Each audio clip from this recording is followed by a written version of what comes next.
አንዳንዴም እንደዚህ ያደርጋል እንዴ? እናት ከስደት መልስ ልጇን ሰርፕራይዝ ልታደርግ ትምህርት ቤት ሄዳ ሰርፕራይዝ ልታረጋት ብላ ለራሷ ኢማጂን ሰርፕራይዝ ነው የሆነችው ልጅቷ። በቃ እኔማ ገና ለገና በቃ ፌንት ትነቅናለች ብዬ ሳይ ነበር የነበረው ማለት ነው። እና በቃ ያላት እናቴ ናፍቀሽኝ ነበረ። ይሄ ምንጽሩ ነው ወይስ ምንድን ነው? እስቲ ቆይ ምንጽሬን አርቄ አንስቼ ሊያ አንቺ ነሽ?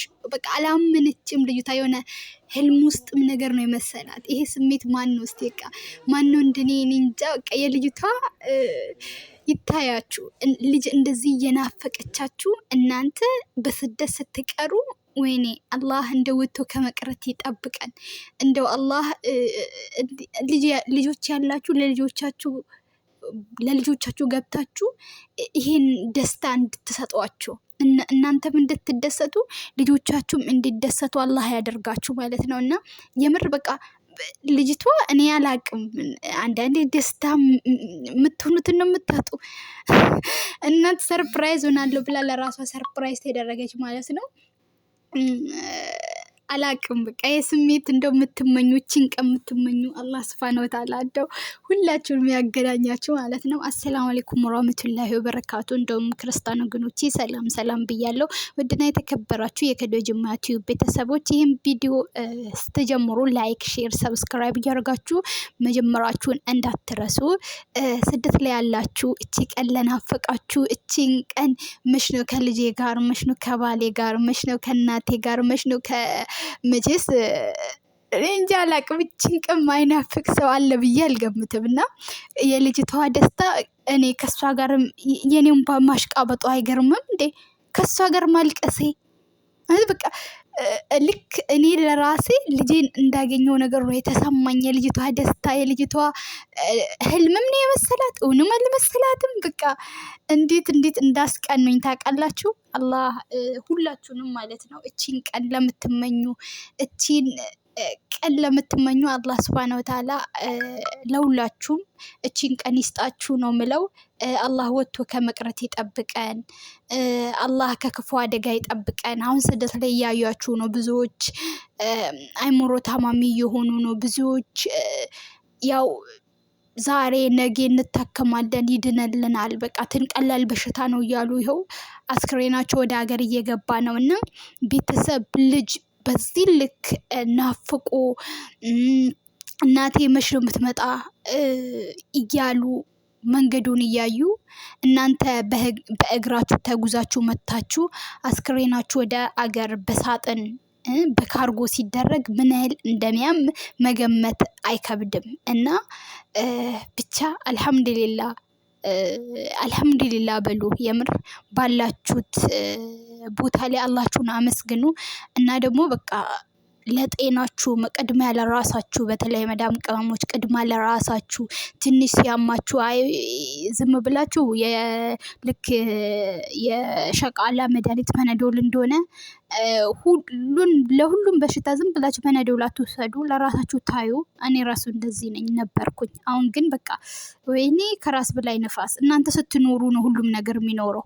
እና ብዙ እንደዚህ በቃ ብራችሁን ብቻ ሳይሆን ብራችሁን የሚፈልግ እንዳለ ሆኖ የእናንተ መምጣት እንደዚህ አሰፍስፎ እንደዚህ ጓግቶ የሚጠብቁ ልጆች ሊኖራችሁ ይችላል። እናት ሊኖራችሁ ይችላል። ኢማጂን እቺ ልጅ አሁን እናትሽ በህይወት አልፋለች የለችም ተብሎ ቢነገራት ምን እንደሚሰማት መገመት አይከብድም።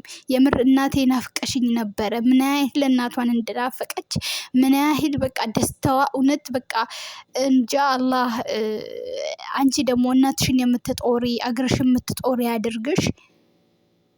ራሳችሁን ጠብቁ። ራሳችሁ ናችሁ ያላችሁት።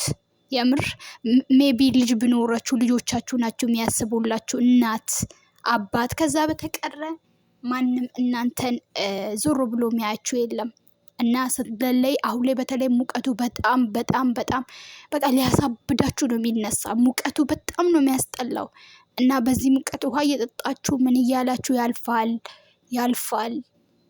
ተስቢ እያደረጋችሁ ሁላችሁም በተለይ ማለት ነው በየእምነታችሁ ወደ ፈጣሪያችሁ ተጠጉ።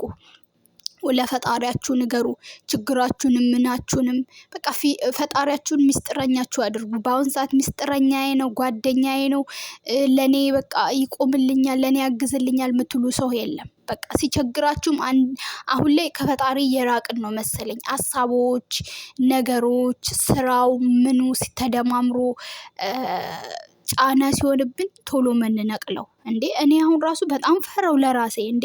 በየሶሻል ሚዲያ በየቲክቶክ ላይ የምታዩ ራሷን አታውቅም፣ መናገር አትችልም፣ መብላት አትችልም፣ ቤተሰቧን የምታውቁ እንዴ ሳይ በጣም አመመኝ የምር። የምታዩት ደግሞ ገና ትናንሽ ቲኔጀር ልጆች ናቸው። ሙቀቱን ጭወቱን እዚህ ደግሞ አሁን ላይ በተለይ ሳውዲ ላይ ስራ የለም እንደ በፊቱ አይደለም። ይመጣሉ ሲቀመጡ ከዛ ሀገር ላይ ሲመጡ በቃ ልክ ፎቅ በወር እንደሚገነቡ ራሳቸውን አሳምኖ ይመጣሉ። እዚህ መጥቶ ስራው ሳይሆንላቸው ሲቀር ስራው ሳይመችላቸው ሲቀር ለራሳቸው በቃ ህይወታቸውን በጭንቀት ያበላሻሉ፣ ራሳቸውን ይጥላሉ። በጣም ብዙ ነገር እና ይበልጥ ወደ ፈጣሪያችን ሁላችንም ወደ ፈጣሪያችን እንጠጋ ነው ምለው። እሱ በቃ ጥሎ አይጥልም። ግን ከፈጣሪያችሁ ስትርቁ በዛ ንዴት ላይ ደግሞ በቃ ሸይጣን መጥቶ ሹክ ይልባችኋል በጆሮ ምን ያደርግልሃል ያንተ መኖር ምናምን ሲላችሁ። ከፈጣሪ የራቀ ሰው ሸይጣን ደግሞ በትንሽ ነገር ነው የሚያታልለው። ሰው ወዶ አይደለም የሆነ ችግር ውስጥ የሚገባ፣ ሰው ወዶ አይደለም ራሱን ከፎቅ ላይ የሚጥለው። በቃ በጭንቀት ሀሳብ ምናምን እዚህ ጋር ደግሞ መበላቱ አለ፣ እዚህ ጋር ህይወት ያለማሳካት አለ። በጣም ብዙ ነገር በዛ የተነሳ ራሳችንን አደጋ ላይ እንጥላለን ማለት ነው።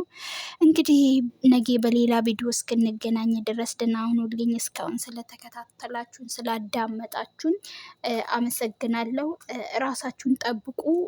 ይበልጥ ደግሞ ወደ ፈጣሪያችሁ ቅርብ ሁኑ። ጓደኛችሁ ሁሉ ነገራችሁ ፈጣሪ ይሁን። በቃ ሲቸግራችሁ ወደ ፈጣሪ አልቅሱ፣ ሲከፋችሁ ወደ ፈጣሪ አልቅሱ። በየእምነታችሁ ስገዱ። ያልፋል። እችም ቀን ታልፋለች። ነገ ሌላ ቀን ነው። ለሚያልፍ ቀን ብለን ራሳችን ፕሊዝ ራሳችንን አንጉዳ። በአሳብም በጭንቀትም በምንም በቃ እናንተ ስትኖሩ ነው ሁሉም ነገር የሚኖረውና ራሳችሁን አትጉዱ ነው ምለው። እስቲ እንግዲህ ነገ በሌላ ባሪፍ ቪዲዮ እንገናኝ። እቺን ቀን ለናፈቃችሁ ደግሞ አላህ ይስጣችሁ።